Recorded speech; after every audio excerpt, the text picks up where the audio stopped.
ٹھیک ہے، اور باوقار انداز میں چل کر مسجد میں پہنچ جایا کرو اور اللہ کی بارگاہ میں اپنی جبی اپنی پیشانی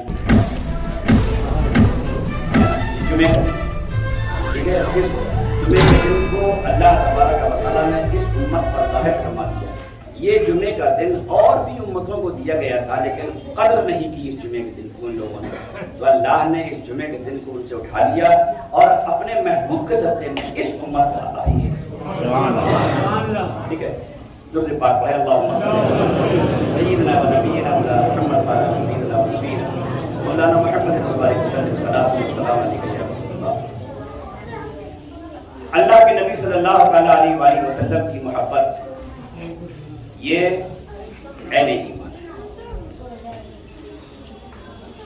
اللہ کے نبی صلی اللہ تعالیٰ علیہ وآلہ وسلم کی محبت اگر نہیں ہوتی یا ان کے محبت کا چراغ ہمارے دلوں میں نہیں جل رہا ہوگا تو یاد رکھیے نہ ہماری نمازیں کام آئیں گی، نہ روزہ کام آئے گا، نہ حج کام آئے گا، نہ زکوٰۃ کام آئے گی، نہ اور اعمال خیر ہمارے کام آئیں گے۔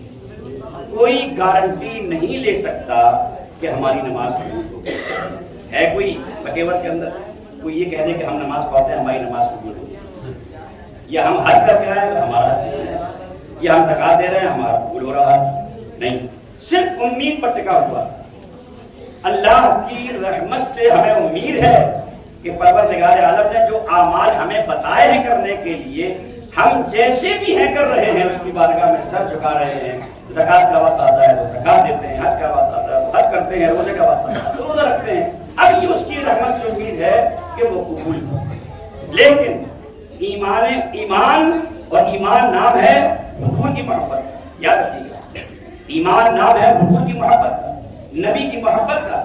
اگر اس میں کوئی خامی غلطی ہوئی ہو تو سب نے، اگر یہی درست ہے تو انشاءاللہ حضور کی محبت میں اللہ سب قبول فرمائے، انشاءاللہ، کہیے انشاءاللہ۔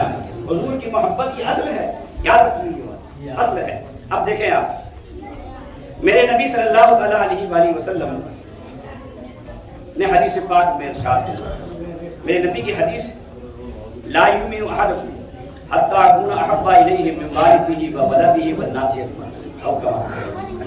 میرے آقا نے ایمان کا جو معیار رکھا ہے، ایک پیمانہ رکھا ہے، فرمایا لا یؤمن احدکم، تم میں کوئی مومن نہیں ہو سکتا۔ اب مومن کب تک نہیں ہو سکتا سنیے، فرمایا لا یؤمن احدکم، فرمایا حتی اکون احب الیہ، ٹھیک ہے، من والدہ وولدہ، وہ مجھ سے، مطلب آقا فرماتے ہیں مجھ سے وہ شخص اپنے والد سے زیادہ، اپنے اولاد سے زیادہ، اپنے رشتہ داروں سے زیادہ اور دنیا کے ہر شخص سے زیادہ مجھ سے محبت نہ کرے۔ آپ سنیں، یہ ہے معیار محبت کہ اگر حضور کا نام آ جائے یا حضور کی محبت کا سوال آ جائے، باپ ایک طرف، بیٹا ایک طرف، اولاد ایک طرف، رشتہ دار ایک طرف، ساری انسانیت ایک طرف، حضور کی محبت ایک طرف۔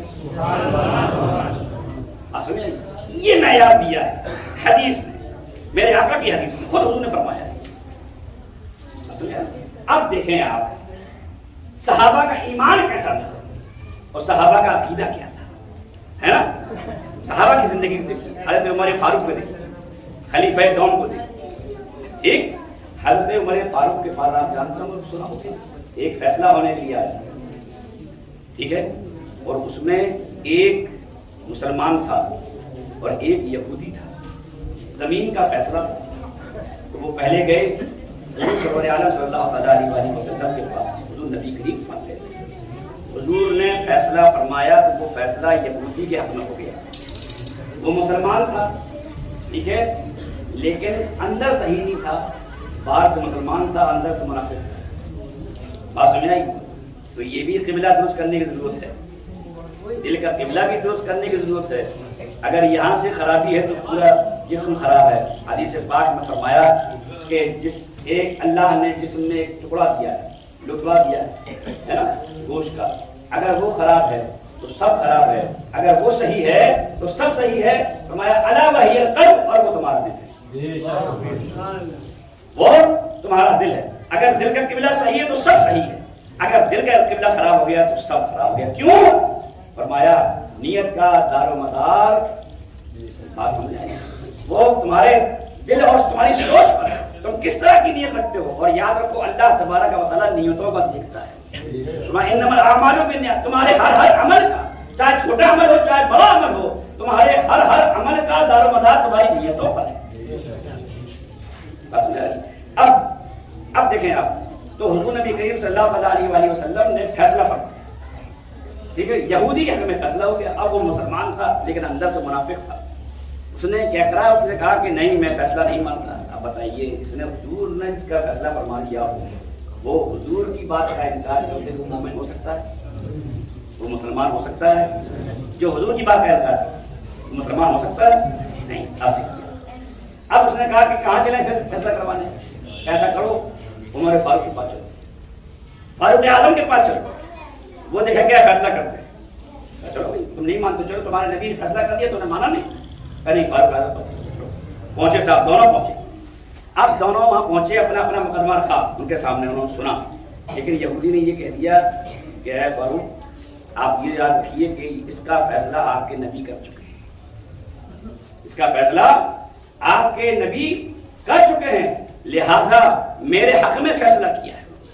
فرمایا اچھا ایسا ہوا؟ ہاں. کیا بیٹھ کر ابھی ہم فیصلہ کرتے ہیں، بس 1 منٹ لگے گا ابھی فیصلہ کرتے ہیں. حضرت فاروق اعظم اندر گئے، گھر میں تلوار نکالی، تلوار لے کر آئے اور اس مسلمان بنام مسلمان اندر سے تو منافق تھا ٹھیک، اس کا سر قلم کر دیا. جا تیرا فیصلہ ہو گیا. اس سے کہا یہودی سے جا تیرا فیصلہ ہو گیا، یہی فیصلہ تھا اس کا، وہ تو تھا ہی. اب جیسی گردن اڑائی سارے پورے مدینے میں کیا ایک ہنگامہ. عمر نے مسلمان قتل کر دیا، عمر نے مسلمان قتل کر دیا، مسلمان یہ ہنگامہ. اب صاحب وہ حضور کے بعد بات پوچھی.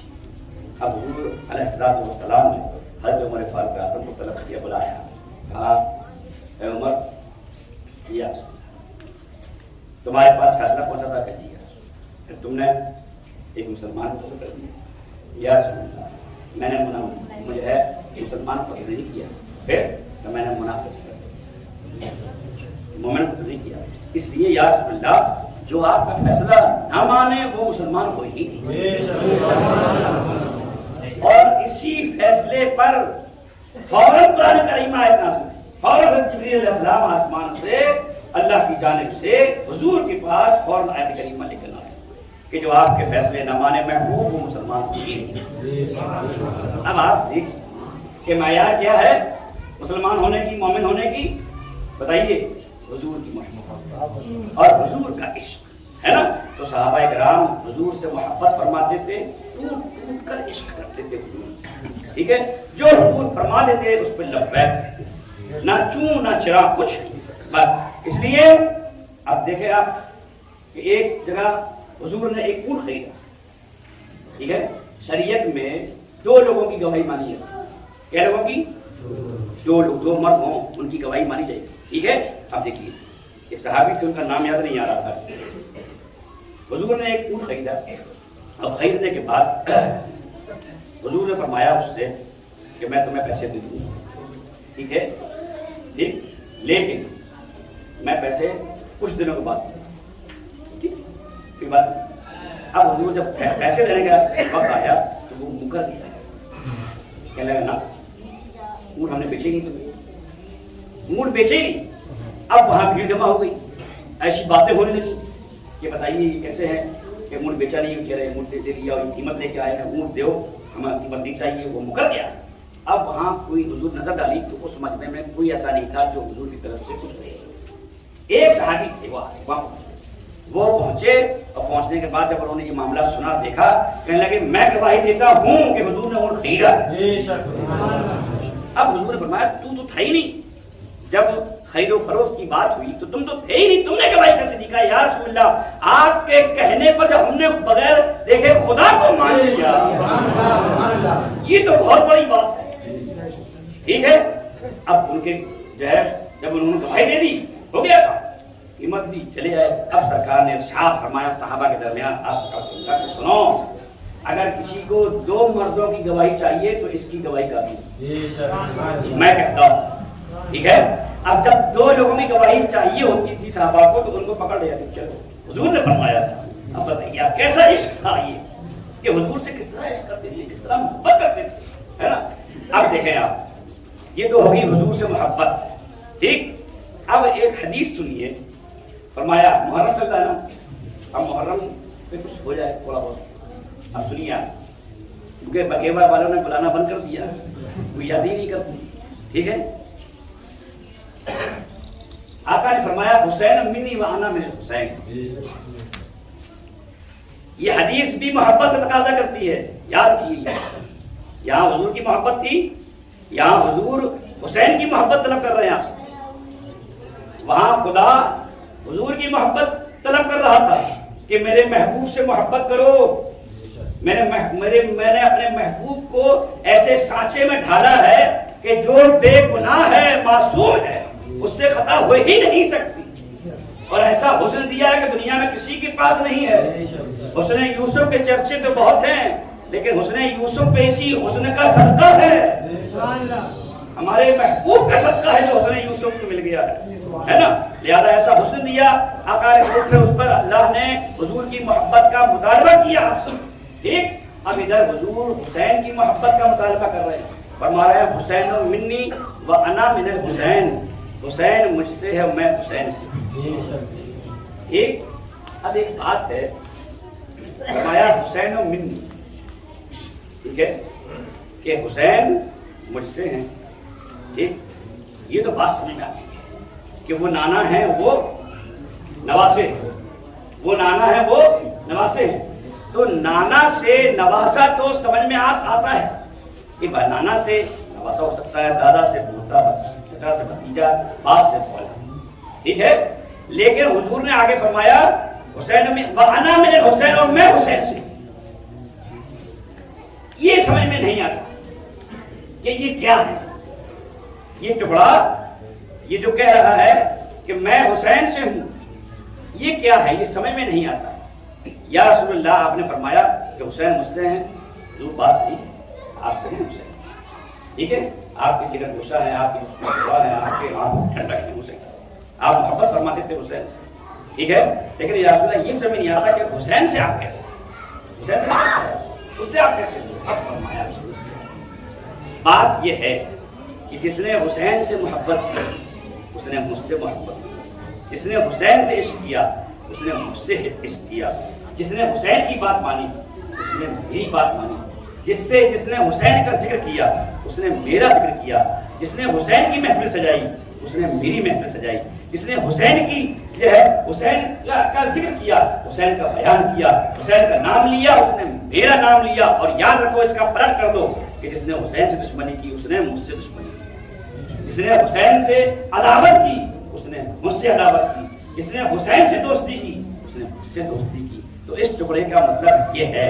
اب سنیے آپ، امام حسین رضی اللہ تعالیٰ عنہ کی ساری زندگی اٹھا کر دیکھ لیجیے، علماء سے پوچھیے، مفتیان اکرام سے پوچھیے، پڑھے لکھوں سے پوچھیے، آپ پڑھیے، کتابوں میں دیکھیے، حسین کی پوری زندگی شریعت پر عمل ہے، اس کے علاوہ کچھ نہیں۔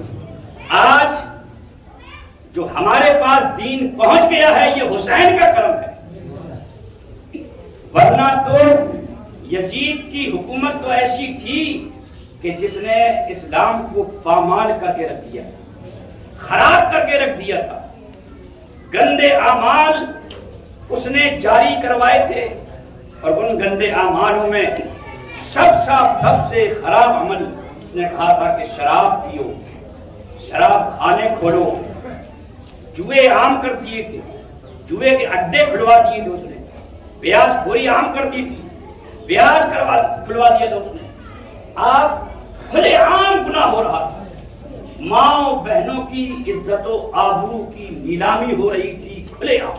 یہ کب؟ یزید کی حکومت۔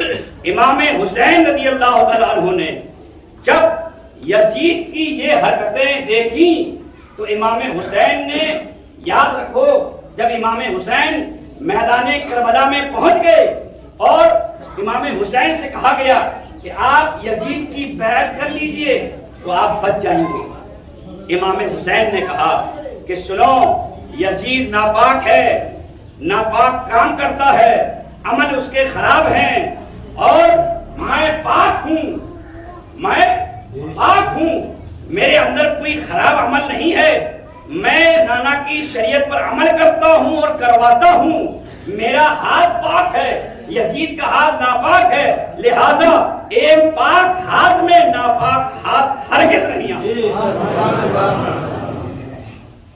اور سنیے، یہ اعمال اب امام حسین نے دیکھے اور اس کے اعمال کو جب سنا، امام حسین نے کہا کہ گردن تو کٹ سکتی ہے، گردن تن سے جدا ہو سکتی ہے، لیکن ایسا ہو جائے کہ امام حسین یزید کے ہاتھ پر بیعت کر لیں، ایسا نہیں ہو سکتا، نہیں، کبھی کبھی نہیں ہو سکتا، سمجھوتا ہو ہی نہیں سکتا۔ یاد رکھیے، حق و باطل اکٹھا ہو ہی نہیں سکتا، حق و باطل اکٹھا ہو ہی نہیں سکتا، جہاں حق ہوگا وہاں سے باطل بھاگ جائے گا، ٹھیک ہے؟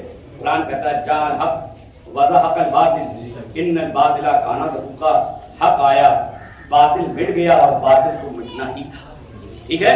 آپ دیکھیے، امام حسین نے پرچم محمدی لے کر، محمد الرسول اللہ کا جھنڈا لے کر میدان کربلا میں پہنچے ہیں، لیکن امام حسین کو دنیا دیکھ رہی ہے کہ ہاں شہادت امام حسین کی ہوئی، دنیا دیکھ رہی ہے امام حسین کی ہار ہو گئی، دنیا دیکھ رہی ہے امام حسین کا سارا کنبہ میدان کربلا میں شہید ہو گیا ہے، کوئی نہیں بچا ہے، اور یزید فتح یاب ہوا، دنیا دیکھ رہی ہے، یزید کی فوج واپس بھی چلی گئی جو زندہ تھی، واپس چلی گئی، لیکن یاد رکھیے حقیقت میں یزید مر گیا، مٹ گیا، کوئی نام لیوا نہیں ہے۔ آج دیکھیے، آپ پوری دنیا کا سروے کرائیے، آپ کو پوری دنیا میں کہیں نہیں ملے گا کوئی یہ کہتا ہوا نظر آئے کہ غلام یزید، لیکن آج آپ دنیا کا سروے کرائیے، آپ کو دیکھیے گھر گھر میں غلام حسین ملے گا، گھر گھر میں غلام حسین ملے گا۔ یہ کیا ہے؟ یہ زندگی ہے امام حسین کی، یہ کیا ہے؟ یہ امام حسین کی کرامت ہے، یہ کیا ہے؟ یہ امام حسین کی ولایت کے جلوے جو آج نظر آ رہے ہیں۔ 10 محرم تو گزر گئی، لیکن یاد رکھیے 10 محرم جب آتی ہے تو یزیدیت مردہ ہو جاتی ہے اور حسینیت زندہ ہو جاتی ہے۔ ہر گھر میں امام حسین، 10 محرم ہر گھر میں امام حسین، کیسے؟ ہر گھر میں کیسے؟ اب سنیے، جگہ جگہ لنگر ہو رہا ہے، پوچھنے والا پوچھتا ہے کس کا لنگر ہے؟ امام حسین کا لنگر ہے، سبیل لگی ہوئی ہے، ہر گلی میں سبیل لگی ہے پانی کی، جگہ جگہ سبیلیں، پانی پلائے بھائی کس کے نام ہے؟ آج امام حسین کے نام ہے۔ ارے یہ کپڑے بڑھ رہے ہیں، کس کے نام سے بڑھ رہے ہیں؟ امام حسین کے نام سے بڑھ رہے ہیں۔ ارے لنگر ہو رہے ہیں، کس کے نام سے ہو رہے ہیں؟ امام حسین۔ ارے مقدر پہ قربان جاؤ اپنے، تمہارا مقدر کتنا اچھا ہے، تمہیں امام حسین ملا، وہ بھی کھلانے پلانے والا آقا ملا۔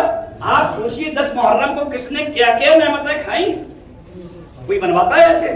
جلدی ایسی نعمتیں ہاتھ نہیں آتی ہیں۔